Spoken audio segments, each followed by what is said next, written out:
Ողջույն, հարգարժան հետևորդներ, այս ձևաչափով շարունակում ենք քննարկել մեր երկրի ներքին եւ արտաքին քաղաքական կարևորագույն հարցեր։ 44-օրյա պատերազմի հանգամանքների վերաբերյալ ազգային ժողովի համապատասխան պրոֆիլային հանձնաժողովի զեկույցը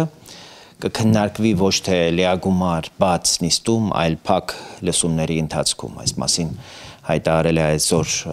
ազգային ժողովի նախագահը։ Նա ասել է, որ տեղի են ունենալու փակ լսումներ եւ փաստաթուղթը ներկայացվելու է հենց այդ ձևաչափով։ Այսօր էլ ազգային ժողովը ընդունել է Հայաստանի եւ Ադրբեջանի միջև խաղաղության հաստատման վերաբերյալ հայտարարության նախագիծը։ Սա եւս կարծում եմ շատ կարեւոր է եւ խաղաղության մասին իմ պատկերացմամբ վերջնական պատկերացում կազմելու համար անհրաժեշտ է, որ մենք ամբողջական պատկերացում կազմենք, թե ինչ է տեղի ունեցել 44-օրյա պատերազմից առաջ, պատերազմի ժամանակ, որպեսզի թույլ չտանք դրա կրկնությունը այսօր եւ ապագայում։ 44-օրյա պատերազմի մասին զեկույցը պատերազմական իրադարձությունների պարզ եւ սովորական նկարագրություն չէ, այն մեր պետականության փլուզման դիագնոզն է, ախտորոշումն է, մեր անվտանգության համակարգի հիվանդության քարտը, հիվանդության գրքույկը։ Գիտեք չէ, հիվանդանոցներում այդպիսի հիվանդության գրքույկներ կան, որի յուրաքանչյուր տողը ըստ էության բացահայտում է այն խորքային հիվանդությունները, այն խորքային արատներն ու սխալները, որոնց կուտակումը տարիների ընթացքում բերեց 2020 թվականի աղետին։ Պատերազմը չի սկսվել ամենևին 2020 թվականի սեպտեմբերի 27-ին։ Սա ամենասխալ պատկերացումն է այդ պատերազմի մասին։ Այն սկսվել է շատ ավելի վաղ։ Այն պահին, երբ պետական մեքենան ըստ էության լքեց իր պատմական եւ իր իրական առաքելությունը եւ վերածվեց անձնական իշխանության սպասարկման մեքենայի։ Հայաստանի պարտությունը պայմանավորված չէր բացառապես հակառակորդի ռազմական գերազանցությամբ։ Այն բխեց մեր պետական կառավարման անկարողությունից, անճարակությունից, ռազմավարական մտքի, ռազմավարական մտածողության բացակայությունից, չգոյությունից եւ անվտանգության ամբողջական համակարգի դեգրադացումից, քայքայումից։ Պետությունը տարիներ շարունակ ապրում էր ինքնախաբեության մեջ։ Ըստ էության հավատալով, որ կարող է ապահով լինել առանց արդիական ամենակարևոր պատերազմի գործիքից, հետախուզության, անհրաժեշտ տեղեկություններից, առանց տեխնոլոգիական գերազանցության, որի հնարավորությունները եւս ունեինք, եւ առանց ռազմավարական նախաձեռնողականության, առանց անհրաժեշտ գործողությունների էտուղությամբ եւ առանց ինքնուրույնության։ Այդ ընթացքում մեր բանակը դադարեց լինել մարտունակ եւ կարող ուժ եւ վերածվեց կոռուպցիոն շղթաների տարբեր հաստատությունների կոռուպցիոն այդ շղթաների մի բաղադրիչը։ Ռազմաքաղաքական որոշումները ըստ էության ձևավորվում էին ոչ թե տվյալների, տեղեկությունների եւ վերլուծության հիման վրա, այլ քաղաքական շահերի տրամաբանությամբ։ Իսկ Հայաստանի եւ Ռուսաստանի միջև դաշնակցային, այսպես կոչված, դաշնակցային հարաբերությունները ըստ էության հիմնված էին մինչ այդ պատրանքների, կեղծ սպասումների, ոչ թե գետնի վրա արդեն հաստատված աշխարհաքաղաքական իրողությունների վրա։ Մենք ընդհանրապես նույնիսկ մեր հաշվարկների մեջ չէինք դիտարկել 2016 թվականի Ռուսաստանի եւ Թուրքիայի հարաբերությունների նոր դարաշրջանը, չէինք հաշվարկել ընդհանրապես դրանից առաջ Մերձավոր Արևելքում, մասնավորապես Սիրիայում Ռուսաստանի եւ Թուրքիայի համագործակցաբար իրար հետ քաղաքականություն մղելու որոշումը եւ չէինք պատկերացնում, որ այդ համագործակցությունը կարող է ուղիղ ազդեցություն ունենալ Կովկասում Ռուսաստանի եւ Թուրքիայի գործողությունների վրա եւ ընդհուպ միջև որ Ռուսաստանը կարող է թույլ տալ Թուրքիային խուժել հարավային Կովկաս 44 օրյա պատերազմի հանգամանքները ուսումնասիրող հանձնաժողովի այս զեկույցը ցույց է տալիս ամենակարևոր ճշմարտությունը Պարտությունը պայմանավորված էր ոչ թե արտաքին սպառնալիքներով բացառապես, այլ առավելապես ներքին անկարողությամբ Հայաստանը պատերազմում պարտվեց, որովհետև գործեց կույր եւ անտեղյակ պետության նման։ Առանց ճշգրիտ հետախուզական տեղեկատվության, առանց ժամանակակից ռազմաքաղաքական որոշումների, առանց համակարգված եւ կարգապահ զորահավաքի, առանց արդյունավետ եւ գիտելիք, հմտություն փորձառու հրամանատարության։ Պարտվեցինք, որովհետև հույսը դրեցինք արտաքին ուժերի վրա, որոնք իրենց պարտավորությունները պայմանագրային չկատարեցին։ Պարտվեցինք, որովհետև տարիներ շարունակ փոխարինեցինք անվտանգային իրական քաղաքականությունը արտաքին պատրանքային հույսերով, արտաքին կախվածությամբ եւ քաղաքական սին սպասումներով։ Այս ամենից բխում է անխուսափելի եզրակացություն։ Հայաստանի պետականությունը չի կարող վերականգնվել հին համակարգերի վրա։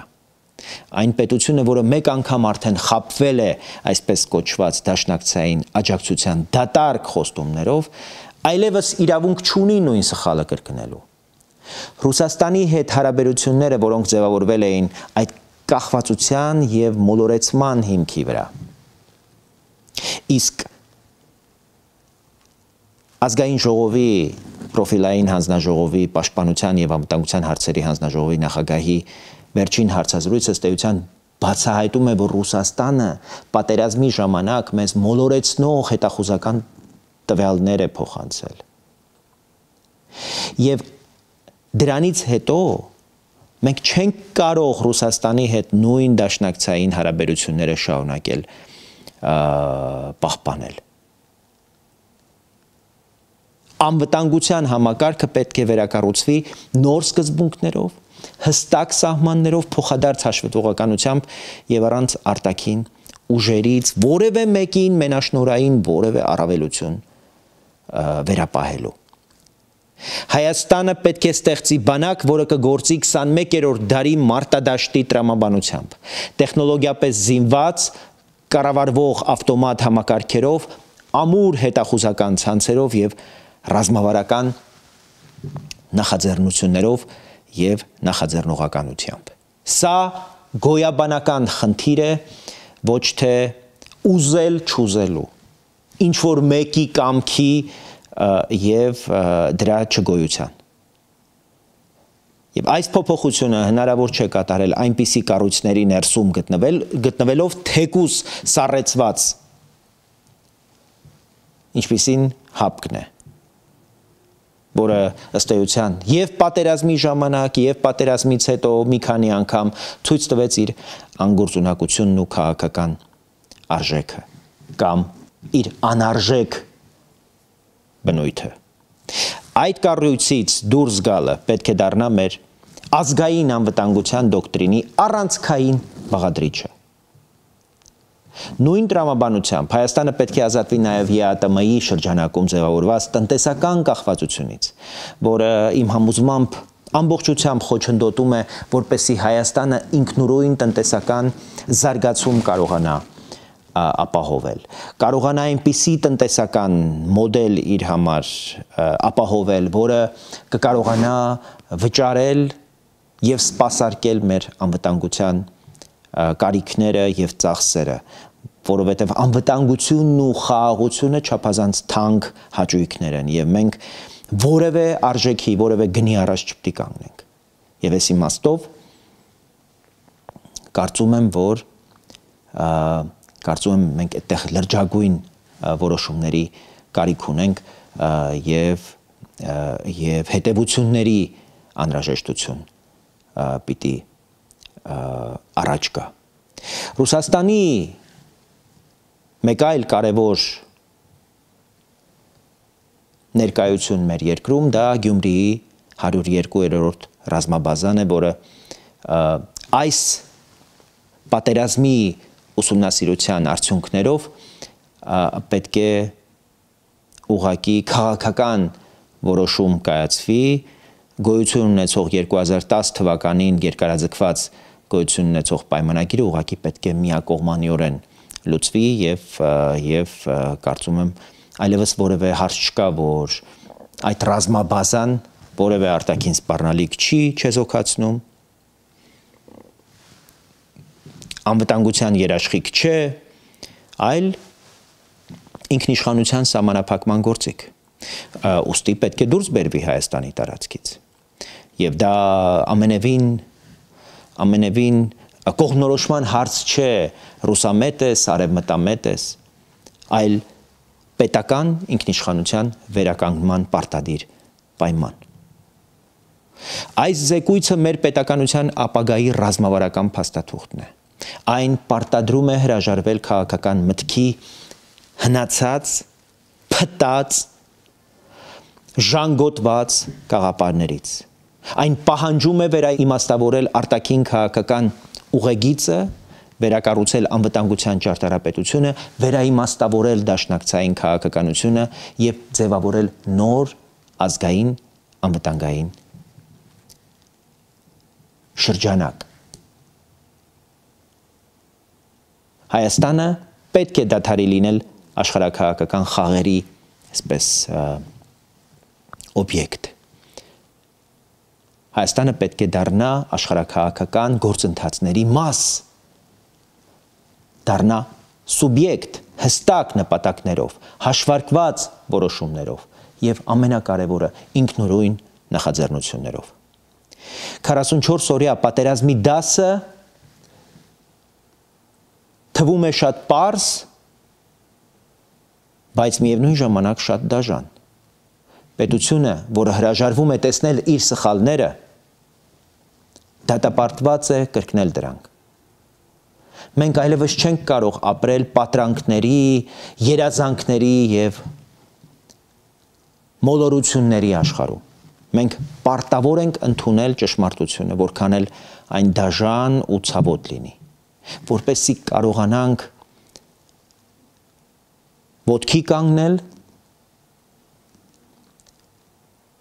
ամբողջությամբ ախտորոշել մեր պետության բոլոր հիվանդությունները եւ անհրաժեշտ դեղամիջոցներով առողջության միտված քայլեր ձեռնարկենք։ Վերջապես կառուցենք պետություն, որը ոչ թե հույսը դնում է ուրիշների վրա, այլ կարողանում է պաշտպանել ինքն իրեն։ Սա է մեր պետության հիմնական առաքելությունը եւ սա է միևնույն ժամանակ մեր պարտության գլխավոր դասը եւ սա է այն ճանապարհը, որով պետք է առաջնորդվի Հայաստանը, եթե մենք հավաքականորեն որոշել ենք եւ ուզում ենք գոյատևել նաեւ հարատևել որպես ինքնիշխան, անվտանգ, ուժեղ եւ բարեկեցիկ պետություն։